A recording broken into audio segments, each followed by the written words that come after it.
taking a little sunset stroll with the pooch here and a quick chat about rising oil prices and whether or not they're inflationary. Of course, we don't know what's going on in Iran. It looks like President Trump has something like a 3 to 5 day exercise in mind here. There might not be an extreme market reaction, but if there is a big spike in the price of oil come Monday, you're going to hear everybody say, oh my God, that's inflationary. They'll be making a classic error that's been, I think, most notably highlighted by Professor Scott Sumner, who's consistently reminding us that we should not reason from a price change. What does that mean? It means you can't see the price of an asset change and draw any conclusions unless you know that that change is the result of a shift in supply or a shift in demand. What is the difference?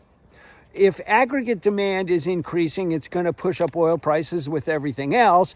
But energy is a very important commodity, very sensitive to economic activity, and it does tend to move first. If the Fed really goosed the economy and economic activity picked up, oil would be one of the things you would expect to see move first, and it may well be indicative of a brewing inflationary problem.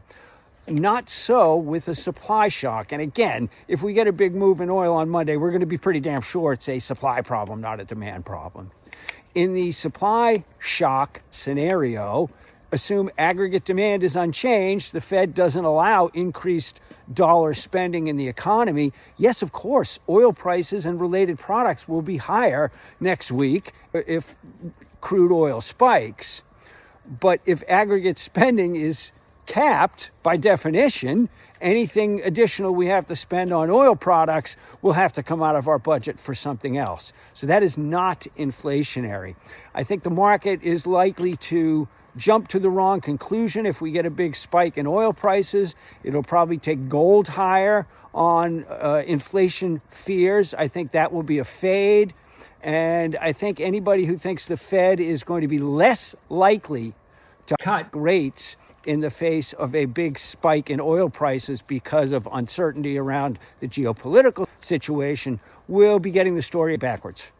So if oil spikes and we go risk off because something goes wrong in this venture in the Middle East, we need to be looking for more Fed action, not less, regardless of what the oil price does in response to a supply shock.